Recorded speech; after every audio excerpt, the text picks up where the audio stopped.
We are in the war zone. हाँ, तो हम लोग वो डिवाइसेस लगाते हैं, तो इंडस्ट्रीज हो गई, रेलवे स्टेशंस हो गए, कैंपसेस हो गए, जहाँ पर मल्टीपल सोर्सेज से पानी लिया जाता है। एक ही साइमल्टेनियसली बहुत सारे पंप्स चलते हैं कानपुर। एंड मैंने रिजाइन करने से पहले मुझे लग रहा है बहुत ज़्यादा सोचा भी नहीं, सीधा आई रोल्ड द मेल।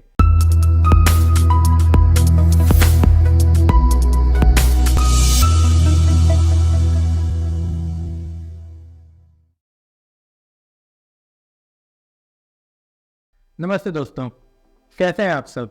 आज इस पॉडकास्ट को शुरुआत करने से पहले आप सबसे एक सवाल पूछना चाहूँगा।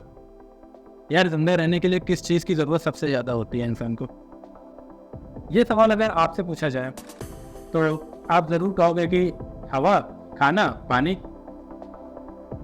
थोड़ी सी और अगर ज़रूरतों की बात करें तो कपड़ा और मकान। मुझे लगता है इन सब चीज़ों की जो बेसिक नीड है इंसान की, उनमें से एक अगर पर्टिकुलर नीड की हम लोग बात करें जो कि है पानी, तो आज का ये जो पॉडकास्ट है ये उसी के ऊपर है। आज के टाइम पे जब इंसान अपनी ज़रूरतों के लिए इतना ज़्यादा अंधा होता जा रहा है, अगर मैं सही वर्ड का यूज़ करूं, और इतना ज़्यादा नेचुरल रिसोर्सेज का यूज़ करता है कि वो भूल ही जाता है कि नेचुरल रिसोर्सेज एक पर्टिकुलर अमाउंट में ही इस दुनिया में अवेलेबल है। जैसे अगर हम पानी की बात करें, डेफिनेटली पानी हमारे धरती पे बहुत ज़्यादा अवेलेबल है, पर less than 1% water is the water जिसको हम लोग यूज़ कर सकते हैं पीने के लिए और अपने नॉर्मल यूज़ के लिए, जिससे हम सर्वाइव कर सकें। तो शायद ऐसे ही इसी प्रॉब्लम को समझकर, इसी प्रॉब्लम पे एक फर्स्ट स्टेप लेके एक इंसान ने अपना बिजनेस स्टार्ट किया। मैं बात कर रहा हूँ श्री भुवन भाटिया जी की, जिन्होंने अपने इस स्टार्टअप को शुरुआत किया। कई सारे स्टार्टअप्स अपने पुराने समय में करते हुए एक सफल एंटरप्रेन्योरशिप करियर होने के बाद जब वो इस स्टार्टअप में आए, तो इस स्टार्टअप में आने की उनकी प्रेरणाएं क्या रहीं, अपने एंटरप्रेन्योरशिप जर्नी से उन्होंने क्या क्या सीखा, और सबसे इम्पॉर्टेंट, आने वाले समय में हम लोग इस दुनिया में पानी का सही इस्तेमाल कैसे करें, इन सब चीज़ों के बारे में इस पॉडकास्ट में हम लोग डिस्कशन करेंगे। प्लीज़ इस पॉडकास्ट को लास्ट तक सुनिएगा, बहुत कुछ नया जानने को मिलेगा, बहुत कुछ सीखने को मिलेगा। So please enjoy yourself. नमस्ते सर, कैसे हैं आप? नमस्ते, मैं ठीक हूँ, आप बताओ कैसे हो? सर मैं भी बहुत बढ़िया। आपको देख के यहाँ इस पॉडकास्ट में बहुत अच्छा लगा। तो कैसा लग रहा पॉडकास्ट में आके? सही बोल, फ्रैंकली स्पीकिंग मुझे अच्छा ही लग रहा है। आपने बुलाया है, ऑर्डर दे दिया है, अच्छा लग रहा है। नहीं तो एंटरप्रेन्योर्स वो भी उनके स्टार्टिंग फेज में कहाँ इतना ऑनर मिलता है। I would be very Frank in this. अच्छा, दूसरा आपने पूछा ना कि कैसे हैं आप, तो आपको मैंने ज़रूर बोला कि मैं ठीक हूँ, लेकिन अभी रिसेंटली ऑफ लेटली जनरली जब कोई मुझसे पूछता ना कैसे हैं आप, तो मेरा जनरली अब जवाब निकलने लगा है कि ठीक होने का प्रयास कर रहा हूँ, क्योंकि सच में हम ठीक तो नहीं होते। एंटरप्रेन्योरशिप की जर्नी में इस तरह की फेजेस आते हैं। मुझे लगता है कि थ्रू आउट लाइफ इस तरह के फेजेस आते हैं। अगर आप ईमानदारी से अपनी चीज़ों को इंट्रोस्पेक्ट करोगे तो हम ठीक नहीं होते हैं, ठीक करना पड़ता है। तो सर अगर मैं इस पॉडकास्ट की शुरुआत करूं, तो आपकी अर्ली लाइफ कैसी रही है? लाइक ऐसा अर्ली लाइफ में आप कैसे एज अ पर्सन रहे हैं, कैसे आपने अपने आप को इतना काबिल एंटरप्रेन्योर बनाया है, और ऐसा क्या मोटिवेशन रहा? लाइक दुनिया में बहुत सारे तरह के अलग अलग फील्ड्स हैं जिसमें इंसान अपने एंटरप्रेन्योरशिप की जर्नी चला सकता है, पर उसके बाद भी अपने आप को वाटर सेविंग के लिए डेडिकेट करना, उसके ऊपर अपना बिजनेस बनाना, ये इसके बारे में कुछ बताइए। पहले तो आपने जो वर्ड सिलेक्ट किया कि इतना काबिल एंटरप्रेन्योर कैसे बने, आई वुड पार्शली डिसएग्री कि मैं अभी बहुत काबिल नहीं हूँ। मैं कोशिश कर रहा हूँ सही होने की, जितना हो सकता है उतना बेटर होने की। अब बात आपका सेकंड क्वेश्चन जो आता है वो ये है कि वाटर सेविंग के ऊपर कैसे आए। लेट्स कट इट शॉर्ट, आप यही बोलना चाहते हो मैं वाटर सेविंग में कैसे आया। तो there is a long story कि मैं बट इसको थोड़ा संक्षेप में और ब्रीफली बताने की कोशिश करता हूँ कि ऐसा नहीं है कि मैंने वाटर का सोच के ही कुछ किया था। ओके। मैंने इस एंटरप्रेन्योरशिप की जर्नी में आज मतलब ये it goes back to my school days. I was 13 when I मतलब उस समय स्टार्टअप वर्ड भी नहीं पता था। I did my first venture. तो उस वेंचर को करा, उसको अच्छे से करने की कोशिश करी, involvement of at least family individuals का इन्वॉल्वमेंट किया, तो थोड़ा बहुत ये समझ में आया, नंबर समझ में आते लग गए थे कि कैसे प्रॉफिट एंड लॉस देखते हैं। मतलब मैं जो काम करता था, मैं बल्क में चीज़ लाता था, उसको कैसे डिवाइड करना है पर पैकेट में, वो कहते हैं ना यूनिट प्राइस निकालना है, मैंने वहीं पे सीख लिया था लग रहा है। तो ऐसे करते करते मैंने और भी 2-3 बिजनेस तो ये करता था। उसके बाद जॉब करते हुए भी मैंने जॉब को भी ना एज एन एंटरप्रेन्योर ही शिप भी किया है। ओके। आप समझिए कि मैं L&T में जॉब करने गया था, तो वहाँ पर भी मेरा जो पहला प्रोजेक्ट था उसको वो 2-3 महीने में ख़त्म हो गया। I was in a bench for a week. मुझे ऑफर मिला एक लाइटिंग इंडस्ट्री में, लाइटिंग के प्रोजेक्ट में जाने का इन L&T, और वहाँ पर मैं गया बिकॉज मुझे एक ऐसी प्रोफाइल पे जाना था जहाँ पर मुझे अपने आप को मुझे यूएस भेज रहे थे, वो भेज रहे थे, और मुझे उस प्रोजेक्ट के लिए जाना था जो प्रोजेक्ट एक्सपेक्टेड था एक 6.5-7 साल एक्सपीरियंस होल्डर करेगा। मैंने सिर्फ 6 महीने काम किया था, बट मैंने उसके लिए हाँ किया और मैं चला गया। तो मैं यूएस भी गया, मैंने ईटन लाइटिंग के लिए काम किया वहाँ पर, नो डाउट। अब कोई प्रोफाइल थी जहाँ पर 6.5-7 साल एक्सपीरियंस आने को जाना था और 6 महीने वाला जा रहा है, तो आप समझ सकते हैं कि एक्सपीरियंस कैसा रहा होगा। तो कहते नहीं, जब मैंने बोला कि लाइफ अच्छी नहीं है, अच्छी करनी पड़ती है, तो वो एक्सपीरियंस से काफ़ी चैलेंजिंग फेज था, लेकिन उसमें भी बहुत कुछ सीखा।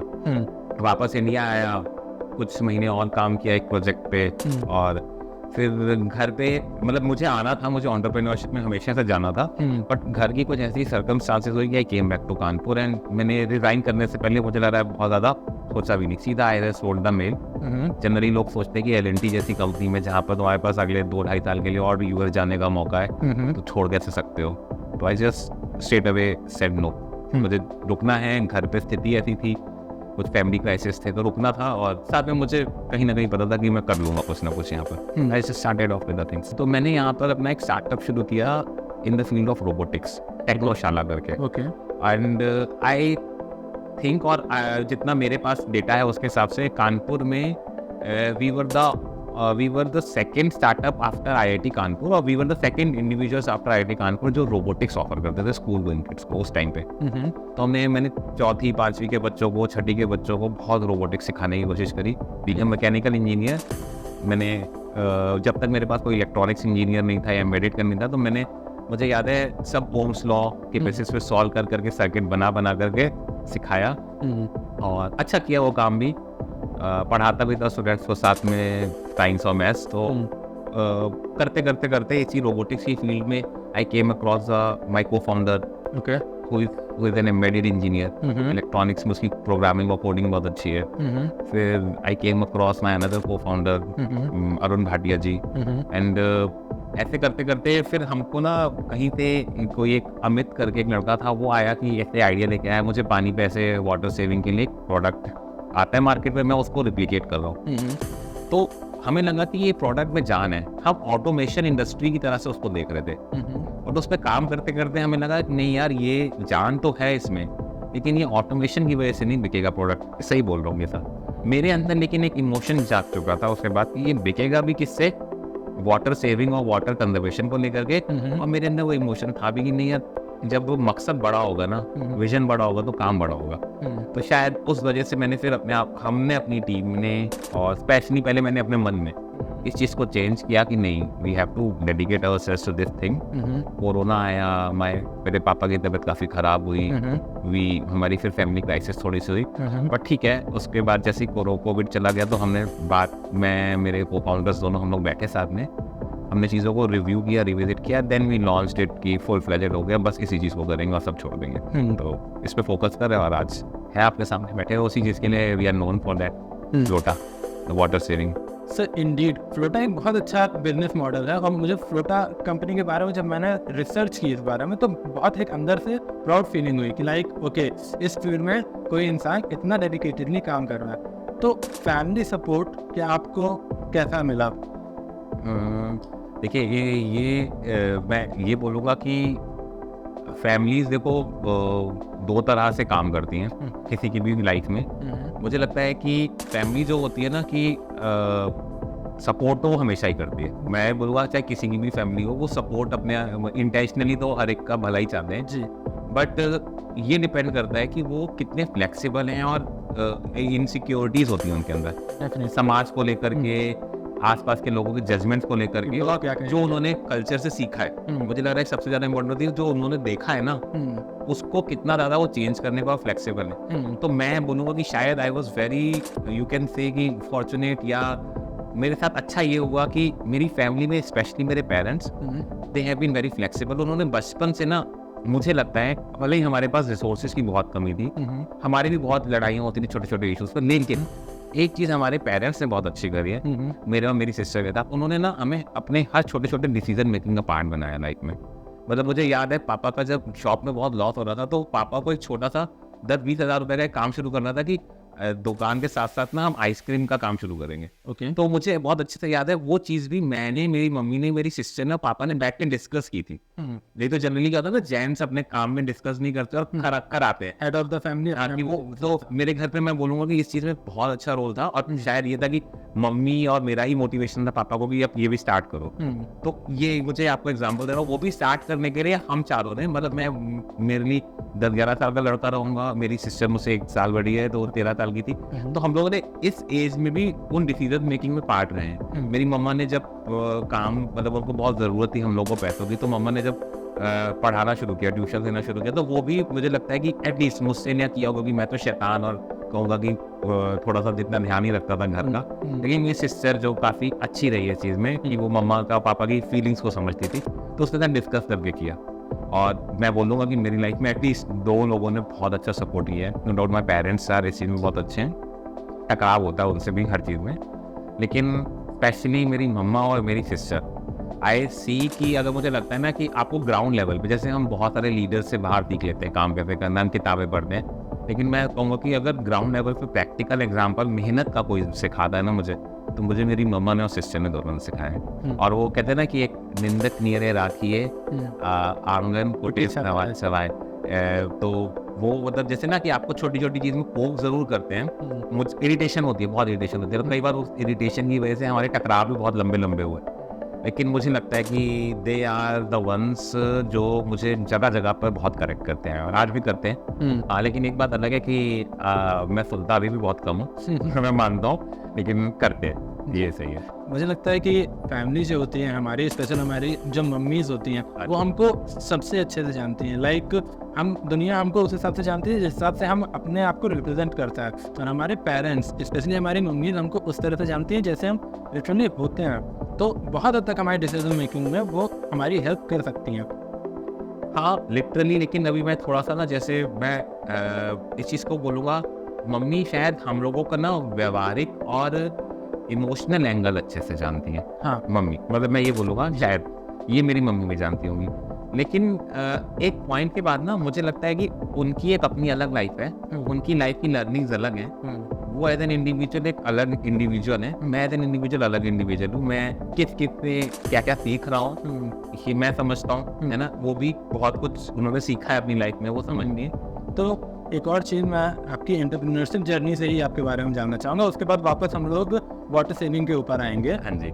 लाइक आपकी जो एंटरप्रेन्योरशिप जर्नी रही है, बहुत ही छोटी एज से जो चली आ रही है, उसने आपको क्या क्या स्पेशल लर्निंग्स प्रोवाइड करी हैं जो आप शेयर करना चाहेंगे? लाइक लोगों को ध्यान रखना चाहिए ऐसी चीज़ों का, यार तुम अपना काम कर रहे हो तो अपना काम चला रहे हो, ठीक है, बहुत अच्छी बात है, पर इन पर्टिकुलर चीज़ों का थोड़ा सा ध्यान रखना ज़रूरी है। आई थिंक मतलब ऐसे तो बहुत सारी लिस्ट है, लेकिन आपने बोला कि मुझे पता नहीं है और सिंस टाइम कंस्ट्रेंट है, तो मैं 1-2 चीज़ें बताना चाहूँगा बहुत हाईलाइट करके। मुझे याद आ रही है सबसे इम्पोर्टेंट चीज़ ये कि मुझे लगता है, जैसे मैं देखिए, लर्निंग मुझे लगता है तब होती है जब फेलियर होता है। हाँ। तो मैं अपनी लाइफ के सबसे बड़े फेलियर्स को उठाता हूँ सीधा, है ना, और मुझे लगता है उसको उठाना ही मेरे को सीधा याद दिलाता है वो क्या है। कहते हैं कि आप भी ऐसे हो, आप भी ऐसे हो, एक के ऊपर एक लेयर बनी हुई है रस्ट की, सैंड पेपर से अगर आप रगड़ दो तो वो भी वैसा ही है। मुझे लगता है कि हम सबके पास ना वो सैंड पेपर खुद के पास होना चाहिए।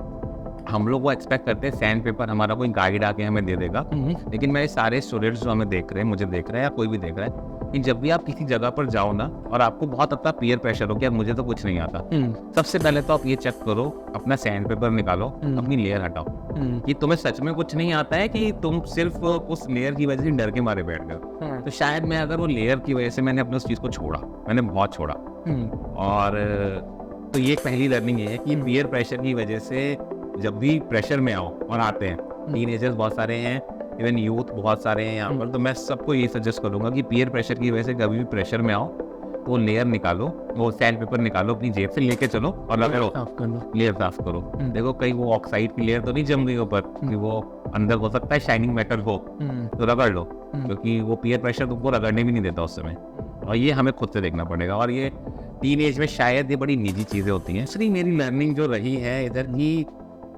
जो मेरी दूसरी फेलियर रहा है सबसे बड़ा मुझे लगता है, और बहुत सारी सक्सेस के बाद एक फेलियर आया था। मैंने बहुत सक्सेसफुली अपने एकेडमिक करियर को निकाला, और स्कूल में भी मैं टॉपर रहा ऑलमोस्ट थ्रू आउट 9th, मतलब उसके पहले तो बहुत मुश्किल से पढ़ाई करता था। तो मैंने अच्छी एकेडमिक रहा, तो मेरा ना एक्सपेक्टेशन खुद से बन गया था कि मैं सब कुछ बहुत अच्छा कर लूँगा। और सिमिलरली मुझे पता नहीं था कि IIT क्या होता है 12th के बाद, और मैंने एडमिशन ले लिया, IIT JEE की तैयारी करती थी, मेरा IIT में नहीं हुआ फिनिश। मेरा भी नहीं हुआ। क्योंकि IIT में सीट बहुत कम होती है, तो हम सब कॉमन है, हम सबका नहीं है ना। बहुत सारे लोग IIT में जिनका होता है वो कम है, जिनका नहीं होता वो ज़्यादा होता है, वो ज़्यादा। हाँ, तो आई थिंक ये भी रिलेटेबल फैक्टर नहीं होना चाहिए, हम रिलेट कर लेते हैं बहुत जल्दी, है ना। तो मुझे वो मेरा एक फेलियर था, मुझे लगता है। और उससे मैंने एक चीज़ सीखी कि मैं 2 चीज़ों को मैनेज नहीं कर पाया, अपने इमोशंस और time manage. Let's come back to our water saving या स्टार्टअप फ्लोटा। आपको क्या लगता है आने वाले वक्त में, फ्यूचर में, वाटर से रिलेटेड वॉर्स हो सकते हैं? We are already in the war, we are in the war zone। हाँ जी। देखिए, मेरे को एक इंजीनियर हूँ मैं, मुझे स्टार्टअप करना पड़ रहा है लोगों को ये कहने के लिए कि पानी बचाओ। ये वॉर की स्थिति नहीं है क्या? पानी जो हमारे लिए लाइफ में सबसे इम्पोर्टेंट चीज़ है, one of the important thing, जिसके बिना हम रह नहीं सकते, और जो इतना पर्याप्त है हमारे पास। इंडिया इज कॉल्ड, अगर आप देखोगे टेक्स्ट बुक्स पढ़ोगे या डेटा बजाओगे, तो India was called the water सब इनफ, मतलब वाटर सफिशिएंट है हमारे पास जी। उस कंट्री में जहाँ पर हम लोग नदियों को माँ बोलते हैं, तो वहाँ पर भी मुझे पानी के लिए स्टार्टअप करना पड़ रहा है, लोगों को अवेयर करना पड़ रहा है कि पानी बचाओ, अपनी टंकियों से ओवरफ्लो ना होने दो, जहाँ पर लीकेजेस हो रहे हो वहाँ पर रोको। तो बहुत सारे लोग इस पर काम भी कर रहे हैं। तो we are already on the war, we are already on the verge of war.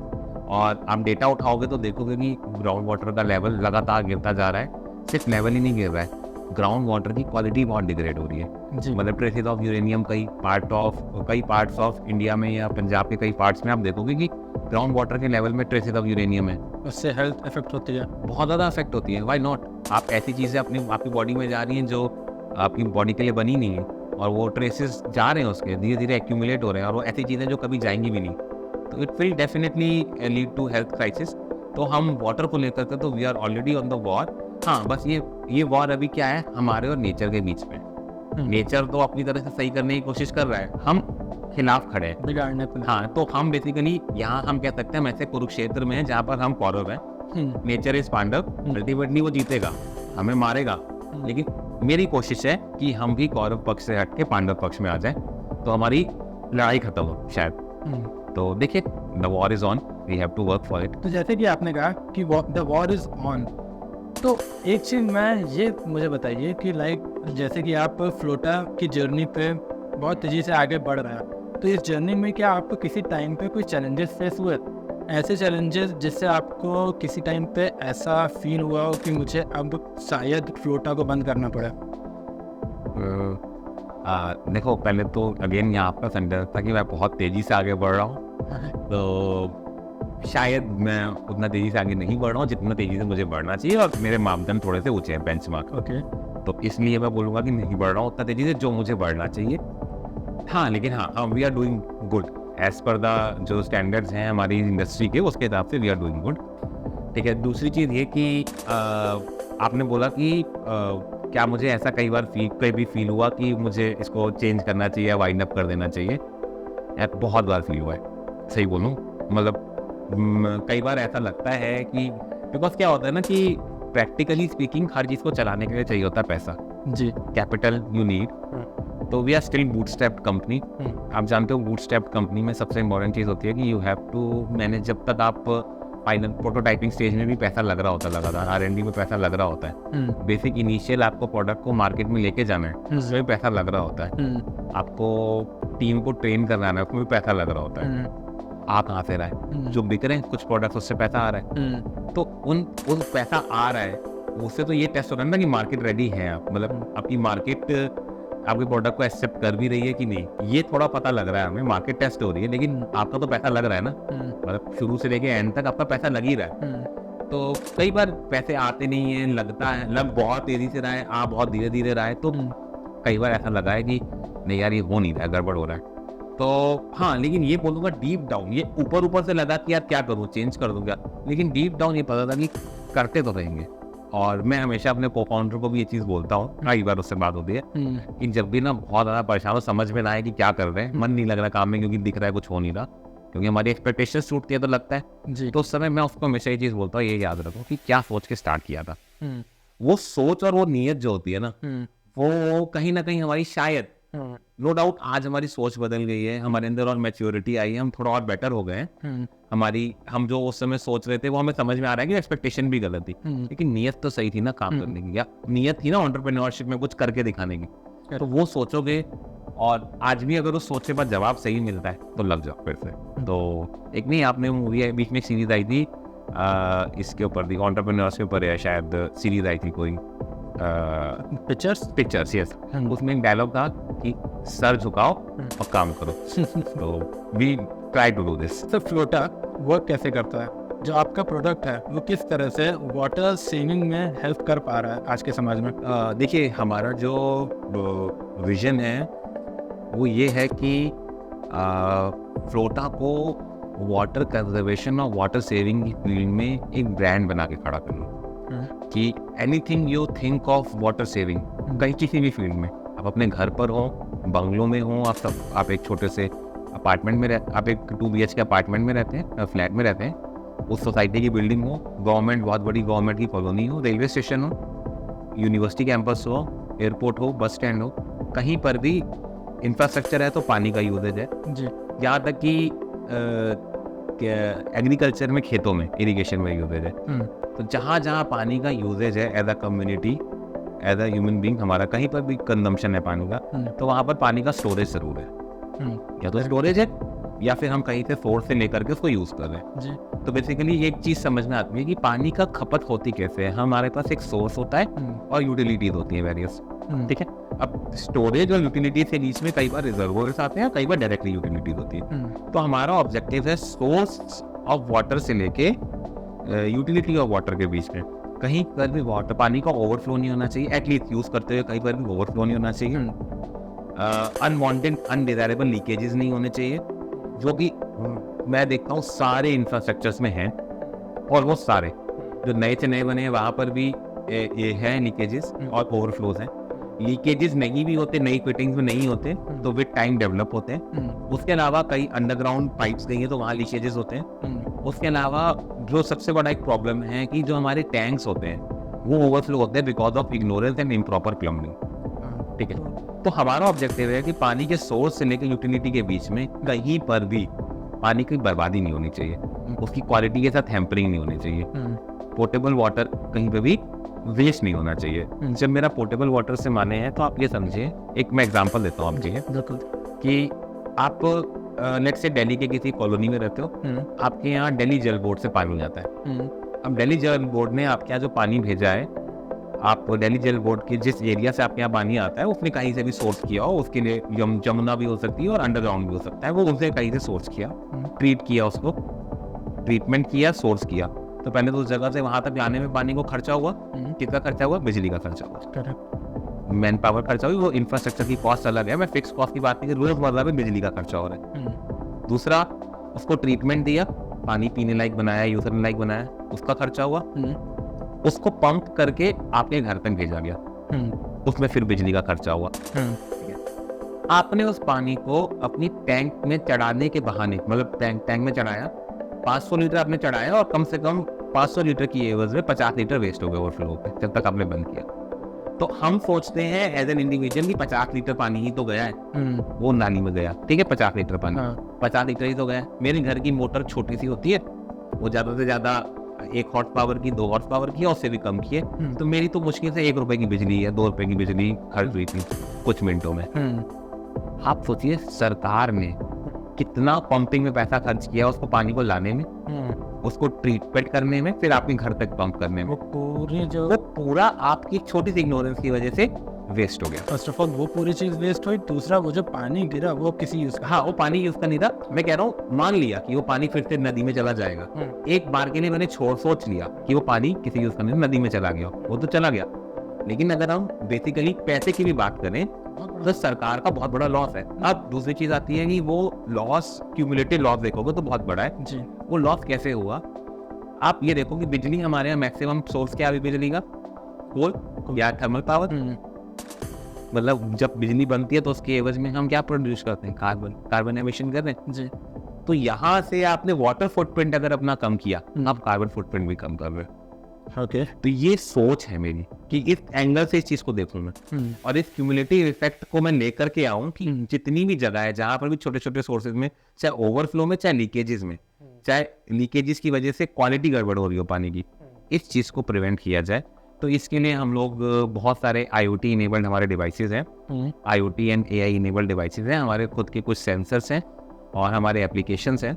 हम लोग वो डिवाइसेस लगाते हैं तो इंडस्ट्रीज हो गई, रेलवे स्टेशंस हो गए, कैंपसेस हो गए, जहाँ पर मल्टीपल सोर्सेज से पानी लिया जाता है। एक ही साइमल्टेनियसली बहुत सारे पंप्स चलते हैं, साइमल्टेनियसली बहुत सारी जगहों पे यूजेज होता है। तो वॉल्स को, पंप्स को ऑटोमेटिकली कंट्रोल करना, मोबाइल एप्लीकेशन की हेल्प से मॉनिटर करना रियल टाइम कंडीशंस को, और ये सारा काम वायरलेसली करना ऐसे एरियाज में भी जहाँ पर इंटरनेट सुविधा भी ना हो। तो उसके लिए हम लोरा बेस्ड टेक्नोलॉजी पे वर्क कर रहे हैं और we have successfully developed that thing, और हम उसको डिप्लॉय भी कर रहे हैं डिफरेंट जगहों पर। तो ये है मतलब बेसिकली पूरा जितना भी जगहों पर आप पानी का यूटिलिटी सोच सकते हो, हम उस हर जगह पर पहुंचकर पानी की वेस्टेज को जीरो करना चाहते हैं। This is what we are working with. Flota को लेके आपका एक अल्टीमेट विजन क्या है सर? मैंने आपको भी बताया ना, जैसे कि वी वांट कि जहां भी पानी का यूटिलिटी है, पानी कंजर्वेशन होना है तो उसका एक ब्रांड है अपना सामने, फ्लोटा है। पानी कंजर्वेशन, वाटर सेविंग मतलब फ्लोटा। तो this is what I want to make it like, है ना। और अच्छी बात है कि अगर हम इस कंजर्वेशन को सिर्फ इससे ना करें, मतलब मैं तहे दिल से मैं ये चाहूंगा कि अगर एक एज एन एंटरप्रेन्योर क्या सोचते हैं जनरली बिजनेसमैन की तरह कि मेरा प्रोडक्ट बिक जाए, जितना ज्यादा वेस्टेज हो उतना ज्यादा बिकेगा। मैं सोचता हूँ कि अगर हम अवेयरनेस से भी उसे कम कर पाए ना, तो ये भी मेरी एंटरप्रेन्योरशिप जर्नी में बहुत बड़ी जीत होगी। मेरे प्रोडक्ट कम बिके लेकिन मेरी अवेयरनेस बहुत ज्यादा अच्छे से फैल जाए, ज्यादा से ज्यादा लोग होते हैं। जितना ठीक है मेरे कम प्रोडक्ट बिक जाए लेकिन मेरा प्रॉब्लम सॉल्व हो गया ना, ultimately problem solving is the objective. Problem solving is the objective. अब कोई और सॉल्व करने का तरीका नहीं है, तो एक टेक्नोलॉजी की हेल्प से अच्छा दिख रहा है। और अच्छी चीज़ है कि हम अपने प्रॉफिट्स को, अपने सारे कमर्शियल एंगल्स को उसी साथ अलाइन कर दें अच्छे विजन के साथ। तो ये हम सोच रहे हैं। Moving towards the last section of our podcast, एक जो मैं बेसिक आपसे जानना चाहूँगा कि एक आम इंसान, एक साधारण इंसान, रोज़मर्रा की अपनी ज़िंदगी जीने वाला इंसान कैसे वाटर कंजर्वेशन अपने लेवल पे कर सकता है, ये प्लीज़ हमारी ऑडियंस को बताइए। देखिए सबसे पहले तो जैसे मैंने बताया कि हम अपने वेबसाइट पे बहुत ब्लॉग्स इसके लिए लिख भी रहे कि कैसे छोटी छोटी जगहों पर वेस्टेज होता है। तो इग्नोरेंस का सबसे बड़ा जो मुझे लगता है कि रीज़न है ना, जो ये हम कैजुअली होकर के बहा देते हैं, हमें ना उसकी कीमत नहीं पता है अभी। हम सबके लिए ना वो बहुत फ्री है, तो हमें लगता है कि जैसे रहा है अभी तक पानी की क्या कीमत है, लेकिन पानी की कीमत है वो हम जानते हैं जब हम स्टडी कर रहे हैं। तो अगर पहले तो अवेयरनेस हो जाती है तो, और अगर कोई मेरी इस बात को सुन रहा है तो मैं आप सबसे ये अपील करूँगा कि आप एटलीस्ट इतना तो देख ही सकते हैं ना कि आपके घर की जब टंकी भर रही है तो वो ओवरफ्लो ना हो एक भी मिनट के लिए। आप उसके लिए या तो खुद इतने सतर्क रहें, लेकिन रियल लाइफ में हम जनरली नहीं हो पाते, तो टेक्नोलॉजी का इस्तेमाल करिए। हमारे जैसे बहुत हम हैं, हमारे जैसे और भी प्रोडक्ट छोटे छोटे आते हैं मार्केट में, आप लगा करके इस्तेमाल करिए। अपनी टंकी को ओवरफ्लो ना होने दीजिए जहाँ पर मैसिव वेस्टेज होता है। दूसरा, अपने नलके जो हैं, हम सबके यहाँ पर बहुत पुरानी आदत है कि जब तक कोई चीज़ पूरी तरह ख़राब ना हो जाए उसे चेंज नहीं करते।